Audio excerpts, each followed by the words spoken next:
السلام علیکم ناس اور اس میں دلچسپ ناول ایڈول میں آپ کو خوش آمدید کہتی ہوں۔ تو آئیے بڑھتی ہیں کہانی کی طرف۔ وہ لان میں پودوں کو پانی دے رہی تھی، ساتھ میں گنگنا رہی تھی۔ اب سے پہلے اسے کبھی محسوس نہ ہوا تھا کہ آمد کی اس کی زندگی میں کیا اہمیت ہے۔ اس اچانک بدلے جانے والے بندھن نے دل کو انوکھے جذبات سے سرشار کر دیا تھا۔ ہیلو، آواز پر وہ پلٹتی تھی۔ احمد اور ماہم دیوار پر چڑھے تھے۔ ہائے، وہ پیر پھینک کر ادھر ہی چلی آئی۔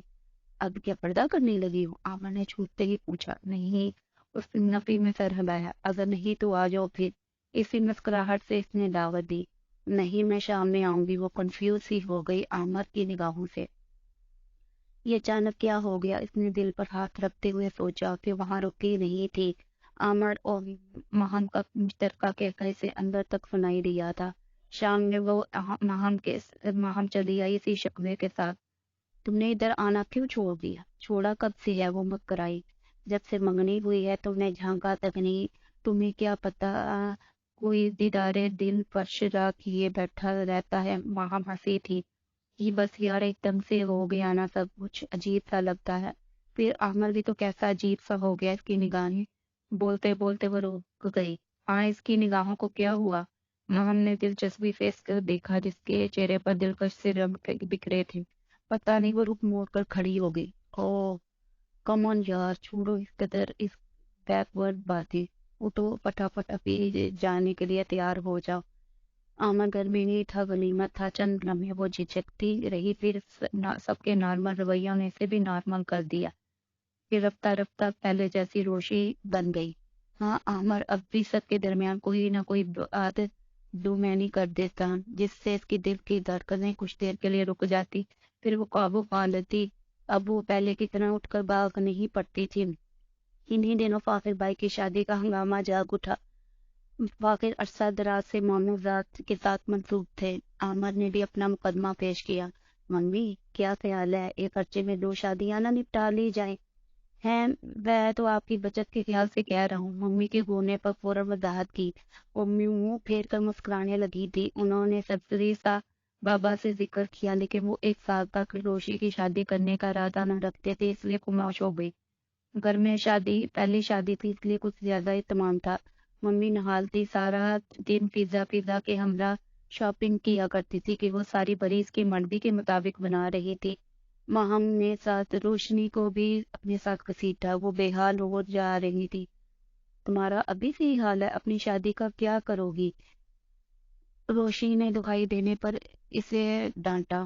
میں تمہیں اجازت دیتی ہوں کہ تم ساری بری اپنی پسند سے تیار کر لینا۔ روشنی نے مسکراتے ہوئے اسے دیکھا، جس کے چہرے پر بے پناہ تھکن کا تاثر دے رہا تھا۔ احمد نے اس سے کہہ دیا تھا کہ برات پر وہ منگنی والا سوٹ پہنے گی، جبکہ مہندی پر ماہم اور اس کا ایک جیسا سوٹ تیار کیا تھا۔ ولیمہ پر بھی اس نے ضد کر کے خود سوٹ بنوایا تھا، ورنہ احمد کی ممی نے تو تیار کروانے کا کہہ رہی تھی۔ اس نے مناسب لفظوں میں انکار کر دیا، پھر بھی وہ سوٹ سلوا لائی تھی۔ بے شک اپنے والا سوٹ بعد میں پہن لینا، لیکن یہ پہنو۔ انہوں نے پیازی کلر کا دکھے والے کام کا سوٹ اس کے حوالے کیا سے ناچار ان کی بات پانی پڑی۔ 1 ہفتے قبل سارے کزن اکٹھے ہو گئے، ڈھولک رکھوائی گئی۔ اب شام ڈلے ڈھولک کی محفل جمتی تو رات کے 3 بج جاتے۔ ایسے میں فاخر کی مسلسل شامت آتی۔ کبھی آئس کریم، کبھی جوس کی فرمائش کی جاتی اور فاخر انہیں بڑی سی وین میں لاد کر روانہ ہو جاتے، اور روزانہ وہ ٹال مٹول کرنے کی کوشش کرتے۔ فوراً ڈھولک ہڑتال کی دھمکی دی جاتی۔ احمد کی شوخیاں روٹ پر تھی۔ وہ آتے جاتے کوئی نہ کوئی فکر چسپ کر دیتا۔ ایسے میں روشنی کے چہرے پر کئی دنوں کے رنگ بکھر جاتے۔ سب کے مینیفیسٹ کہہ کے بکھیرتی وہ روشنی کو وہاں سے بھاگنے میں عافیت سمجھتی، پر ماں ہمیشہ کسی نہ کسی طرح پکڑ کر لاتی۔ مہندی کا ایک ہی رات سب کا رخت جگر کا پروگرام تھا، اور ماہم اور آنٹی نے بابا جان سے اجازت لے کے اسے اپنے ہاں ٹھہرا لیا تھا۔ وہ کپڑے چینج کر کے آئی تو احمد گیٹ پر کھڑا کسی کو ہدایت جاری کر رہا تھا۔ راستہ بند تھا، وہ ایک طرف رک کر کے کھڑی ہو گئی۔ احمد پارس تھا تو جاتے ان کے لیے آگے بڑھی۔ آرزو ہے کہ تم یہاں آئے اور پھر عمر بھر نہ جانے دے کہیں۔ وہ اپنی شوق نگاہوں سے اس کے ملی چہرے پر گاڑے ہوئے غمگین لہجے میں شعر پڑھ رہا تھا۔ وہ بے حال پسند ہوئی، بھاگنے کو تھی के सामने आयन खड़ा हुआ, कंधों पर हल्का सा दबाव देते हुए बोला, मैं सिर्फ तुमसे ये सुनना चाहता हूँ, मेरा तेरा लहजा। तो बोलता है, फिर खुशियों से मिलता है, सीने में दिल ऐसे धड़का जैसे पसीना तोड़कर बाहर आ जाएगा। अमर प्लीज, इसके लब कांपे, घबराहट चेहरे से वाजिया थी। वो नरम लबों का धीरे से कहना, कोई देख ना ले, अब मुझे जाने दो। वो हंसा और साइड से भागती हुई अंदर चली गई, और अगर किसी से टकराती तो उसे थाम लिया गया। तू पिया से मिलकर आई है, बसा से नींद पर आई है। गुनाहट पर इसने सर उठाकर देखा, वो माहम थी। माहम, मैं चली जाऊंगी, वो बेबसी से रोती हुई बोली। सूरी ने फौरन कान पकड़ लिया। उधर चलो, बहसबाजी चल रही है। वो बाजू पकड़ के इसे अंदर ले आई। हंगामा रूज पर था। हिश, खामोश। किसी ने चुप कराने की कोशिश की, फिर इसे देखते ही खामोशी छा गई। जिस रोज कभी तेरा दीदार ना हो पाए, मैं अपनी आंखों को बिना दिखाई दूं। आमन इसे देखते ही शेर पड़ा। इसने गुस्से से कुछ कहने के लिए मुंह खोला ही था कि फिर मुंह पर हाथ रखकर लौटने लगी। आमन ने फौरन शेर पड़ा। बात तो कुछ भी ना थी, लेकिन इसका यकदम हाथों को हिमतों पर रख कर रोकना अच्छा लगा। मैं एक मिनट नहीं रुकूंगी। वो अपना हाथ छुड़ाकर बाहर निकल आई। माँ हम आवाजें देती रह गई, लेकिन वो नहीं रुकी। खिलौना जान कर तुम तो मेरा दिल तोड़ जाती हो, मुझे इस हाल में किसके सहारे छोड़ जाती हो। माहन ने इसके मुंह पर हाथ रखकर इसकी आवाज दबाई। बस करो अमर, पहले वो अपनी फैसले पर नजरसानी करने पर मजबूर ना हो जाए। इसने धमकी दी तो अमर ने इसकी इकलौती से जरा यूं ही तुझे छेड़ते हुए गुजर जाए। ये रंज है तेरे शहर की वार ना होए। फैसला बासे आया मनान, बड़ा हसरत नाक लहजे में गोया हुआ। ताहम निगाह जो है महान पर थी। महान चूंकि वाकिफ थी, इसलिए मुंह पसोड़ कर बोली, सदा शुक्र है कि तुम मेरे शहर की हवा न होते, मैं नाक पर कपड़ा कहाँ तक रखती। वो बेसाख्ता कैरकों ने मनान को बुरी तरह शर्मिंदा कर दिया। फिर किसी आवाज की बिखरी दनक और दरमियान ध्यान में एक दरीचा सा खुला मौसम रंगीन में पहाड़ दी मतरन्नम लहजे में बोला, हाय वाह उफ। इस किस्म की आवाजों से कमरा भर गया। ये क्या अपनी मर्जी से हांगे जा रही है। बैतबाजी का मुकाबला मतलब सीखो तो सही, किसी ने इतराज उठाया। ओह, सबकी आवाज की सिमत देखा, वो राशिद मियाँ थे। मसला आप क्या फरमाते हैं। वो सबकी तवज्जो का मरकज बनकर उतर आए और फिर मनाते हुए बोले, वो कोई अक्स था, साया था, या मेरी ख्वाहिश। मैं अपने आप में आया तो फिर मैंने फिर सोचा, जुल्म है, जुल्म है, जुल्म है। सब चिल्लाए। इतनी नाजुक सी जान पर इतना सोचने का काम नहीं। राशिद मियाँ, ये जुल्म मत किया करें अपने आप पर प्लीज। राशिद मियाँ पजीराई पर बहुत गुस्सा हुए और फौरन वहां से चले गए। ये महफिल सुबह 4 बजे तक चली। इसके बाद जबरदस्ती मम्मी ने सबको सोने के लिए भेज दिया। बारात वाले दिन वो बड़े एहतमाम से तैयार हुई। आईने में अपना जायजा लिया तो ऐसे एहसास हुआ कि अहमद की निगाहें इस पर जमी हुई थी। यकीनन वो आज मेरी तारीफ करेगा। इसकी निगाहें नहीं हटे रही थी। इसने ये सोचा। अब तैयार होकर आई। वो सब तैयार होकर अपनी अपनी वैन में बैठने जा रहे थे। शर्म से डूब मरा और रोशी न्याजी, ये वक्त है आने का, इतनी जल्दी क्यों भी चली आई। बारात की वापसी का वक्त तो शाम 9 बजे था। हमने इसे देखते ही बातें करना शुरू कर दी। वो खामोश रही क्योंकि आज जानबूझ के लेट आई थी कि मतलाशी निगाहें इधर उधर भटक रही थी। अब वो चला आया। दिल तोड़ से धड़का और वो घनी झुकी पलकों की लर्जी से इसका दिल का हाल बयान करने लगी। आमन ने सरसरी सी निगाह इस पर डाली और जल्दी से निकलने का कहकर वापस चला गया।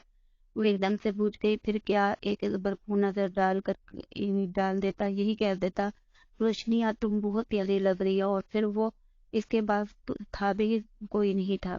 तमाम रास्ता वो खामोश हो रही। दूसरे शहर बाराती लड़के लड़कियां एक बस में सवार थे। गाने, शोर, जगतबाजी सब चल रहा था।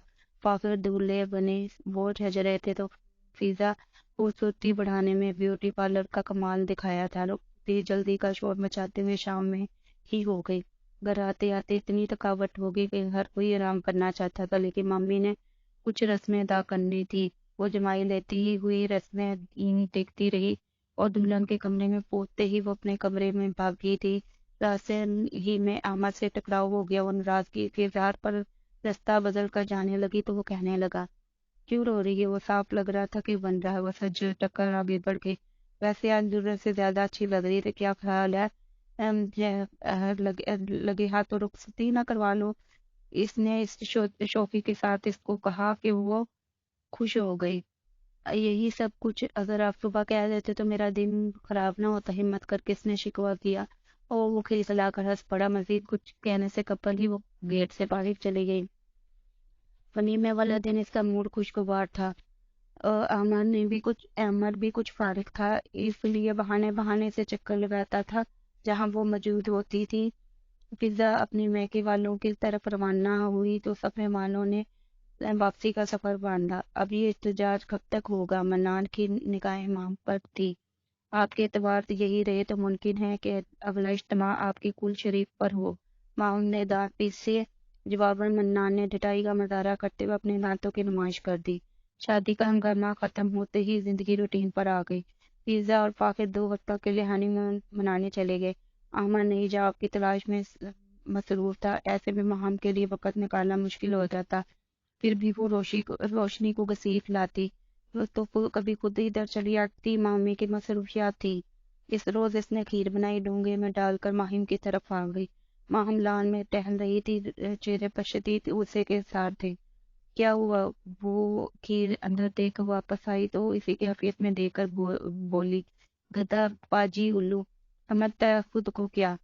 उसने मट्ठियां बेच कर उससे का इजहार किया कि इसलिए मर जाएगा मेरे हाथों से। मुझे प्रपोज करता है। वो सचमुच इसकी जान लेने के दर पर थी। तो क्या हुआ? तुम अपने हाथों से अपने सरताज का खात्मा कर लोगे? रोशनी ने इसकी कैफियत से मजा उठाते हुए संजीदगी से कहा। रोशी की बच्ची वो इसकी तरफ बढ़ी। सॉरी, मैं मजाक कर रही थी। इसने फौरन माजरत वाले लहजे में बोला, लेकिन इसमें क्या बुराई है? वो संजीदगी से बोली। बुराई? इसकी हरकतें छिचोरी हैं। मसलन, शरारत से रोशनी कहा। मसलन वो मुझे देखता रहता। रोशी का कहकर भी साफ्ता था। हाँ, ये तो वाकई काबिल गिरफ्त बात है, जबकि मेरे ख्याल में देखने की चीज इसे बार बार देख तुम ज्यादा ही और कहीं पिट तो नहीं होती? शर्म करो रोशी। वो वो गुस्से से बोली। फखर भाई आ गए। अंदर की जानिब बढ़ते हुए उसने पूछा, हाँ रात वापसी हुई थी, थके हुए हैं, सो रहे हैं? फिर काफी देर इधर उधर की बातें होने के बाद वो घर लौट आई। आमिर कहाँ गए था अरसे से नजर नहीं आया। शाम को जब वो टेरेस पर टहल रही थी तब इसकी बाइक का हॉर्न सुनाई दिया। वो थोड़ा सा आगे झुक कर देखने लगी। इसकी बाइक के शीशे में रोशनी का अक्स पड़ा। इसने सर उठाकर देखा, फिर नागवारी से झटक अपने कमरे में दाखिल हो गया। वो हैरान परेशान सी पीछे चली आई। पता नहीं कभी कभी इसे क्या हो जाता है, इसे यूं नजरअंदाज करता है जैसे इसके साथ कोई ताल्लुक वास्ता ना हो, अजीब उलझन सी हो। और बाबा ने इसकी कैफियत नोट कर ली, तभी तो पूछा, क्या मसला है रोशी? वो यकदम चौंकी, फिर कदरे मुस्कुरा कर नफी में बोली, नहीं बाबा कोई बात नहीं। हंस पड़ी। पता रोशनी, तुम्हारी माँ को बहुत कम गुस्सा आता था। हर बात हंसी में उड़ा दिया करती थी, लेकिन जब कोई बात परेशान करती तो उसकी परेशानी पर सलवटें नमूदार हो जाती। बज़ाहिर वो हंस रही होती, लेकिन जानबूझकर कोई ना कोई बात ऐसी होती थी कि उससे मैं अंदाजा लगा लेता। तुम अपनी माँ की तरह दीगर रातों में ये आदत भी चुरा ली है। वो थोड़ी सी शर्मिंदा हुई। माँ कहती थी बहुत अच्छी थी। बहुत कम औरतें ऐसी देखी हैं। इनकी आंखों में अजीब सी चमक उतर आई। शरीके हयात की मोहब्बत का वाजियाब से इनके चेहरे पर मौजूद था। तो कहानी का अगला हिस्सा सुनने के लिए आप मेरे चैनल को लाइक करें, शेयर करें, सब्सक्राइब करना ना भूलें। शुक्रिया।